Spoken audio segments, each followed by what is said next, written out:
உன் கைகளின் பிரயாசத்தை நீ சாப்பிடுவாய் என்று வேதவசனம் சொல்லுகிறது. அவர்களை வர்த்திக்க பண்ணுவேன் என்று கர்த்தர் சொல்லுகிறார்.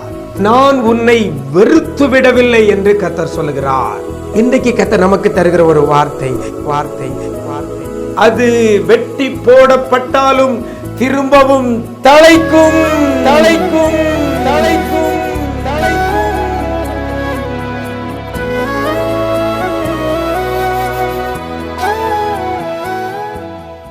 கிறிஸ்துவில் பிரியமானவர்களே, ஆண்டவரும் இரட்சகருமாகிய இயேசு கிறிஸ்துவின் ஈடு இணையற்ற நாமத்தில் உங்களுக்கு அன்பின் வாழ்த்துக்களை தெரிவிக்கிறேன். நல்லா இருக்கிறீங்களா?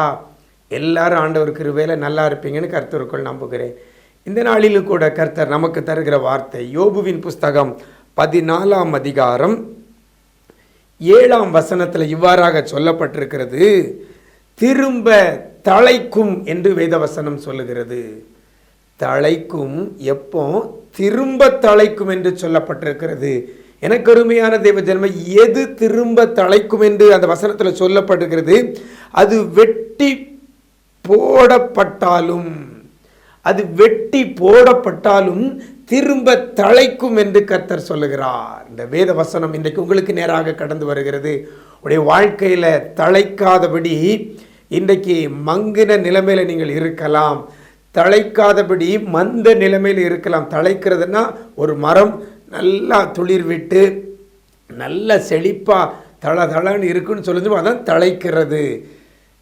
ஏதோ இலை விட்டு வளர்கிறது அல்ல, அசாதாரணமான அசூர வளர்ச்சி ஒரு செடியில் இருக்கும் எனால் அதைத்தான் நல்ல இந்த செடி தழைத்திருக்கிறது என்று சொல்லுவோம். இந்த மரம் நல்லா தழைத்திருக்கிறது, நல்ல இலை குலையோடு கூட இருக்குமே. ஆனால் என் ஆண்டவர் இன்னைக்கு சொல்லுகிறார், தழைக்கும் என்று சொல்லப்படுகிறது.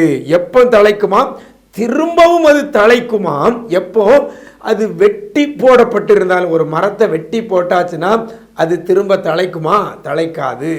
ஒரு சில மரங்கள் தன்மைகள் அப்படி இருக்கிறது. அது வெட்டி போடப்பட்டிருந்தாலும் அது திரும்ப தழைக்கும் என்று வேத வசனம் சொல்கிறது. நாட்களில் உங்களுடைய சரீர ஆரோக்கியம் வெட்டப்பட்ட சூழ்நிலையில் இன்னைக்கு வியாதியோடு கூட இருந்தாலும் மீண்டும் திரும்பவும் அந்த ஆரோக்கியம் தழைக்கும் என்பது வேதவசனம் சொல்லுகிறது. உடைய பொருளாதாரம் வெட்டி போடப்பட்டு இன்னைக்கு மந்த நிலைமையில் இருக்கலாம். இன்னும் அந்த தொடர்ந்து நீங்கள் வாசித்து பார்த்தீங்கன்னா அடுத்த வசனத்திலாம் சொல்லப்பட்டிருக்கிறது, அது பழையதாய் போயிருந்தாலும் அதன் அடிக்கட்டை மண்ணிலே செத்ததாய் இருந்தாலும் திரும்ப தழைக்கும். எனக்கு அருமையான தேவ ஜனமே, உடைய பொருளாதாரம் செத்து போயிருக்கிறதா? உடைய பொருளாதாரம் வெட்டி போடப்பட்ட சூழ்நிலையில் இருக்கிறதா? திரும்ப தழைக்கும். உங்களுடைய குடும்ப காரியங்கள், குடும்ப சமாதானம், இன்னைக்கு சமாதானத்தை இழந்து நிம்மதி இழந்து உங்கள் குடும்பத்தில் அநேக பிரச்சனையோடு கூட நீங்கள் இருக்கலாம். இப்படிப்பட்ட சூழ்நிலை இருந்தாலும் திரும்ப அந்த சமாதானம் தழைக்கும். வேலை பார்க்குற இடத்துல வேலை இழந்து போய் இருக்கிறீங்களா? வேலை பார்க்குற இடத்துல நிம்மதி இழந்து வேலை செஞ்சிட்டு இருக்கிறீங்களா? எல்லாம் செத்து போனது, எல்லாம் ஒன்றுமில்லாமல் போனது, எல்லாம் வெட்டப்பட்ட நிலையில் கிடக்கிறது என்று சொல்றீங்களா? திரும்ப தழைக்கும் என்று வேத வசனம் சொல்லுகிறது. இன்னைக்கு அநேகருடைய எதிர்காலமே கேள்விக்குறியாக இருக்கிறது. எனக்கு ஒரு வாழ்வுண்டா? திருமணமாகலையே, திருமணமாகி கற்பத்தின் கனி இல்லையே, என் வாழ்க்கை இப்படி இருக்கிறதே, ஒரு செத்த நிலைமையில இருக்கிறதே, வெட்டி போடப்பட்ட சூழ்நிலையில் இருக்கிறதே, ஒன்றுக்கும் உதவாத நிலையில் இருக்கிறேனே என்று சொல்லுறீங்களா? என் ஆண்டவர் இன்றைக்கு உங்களை பார்த்து சொல்கிறார், திரும்பவும் தழைக்கும். உங்க வாழ்க்கை எதிர்காலம் திரும்பவும் தழைக்கும். பாருங்க, இது எப்போ திரும்ப தழைக்கும்? அது வெட்டி போடப்பட்டதா இருந்தாலும் திரும்ப தழைக்கும் என்று வேதவசனம் சொல்லுகிறது. எப்போன்னா அந்த வசனத்தில் 9ஆம் வசனத்தில் சொல்லப்படுகிறது, தண்ணீரின் வாசையினால் அது துளிர்த்து அதிலே இளமரம் போல கிளைகள் விடும். எப்போ?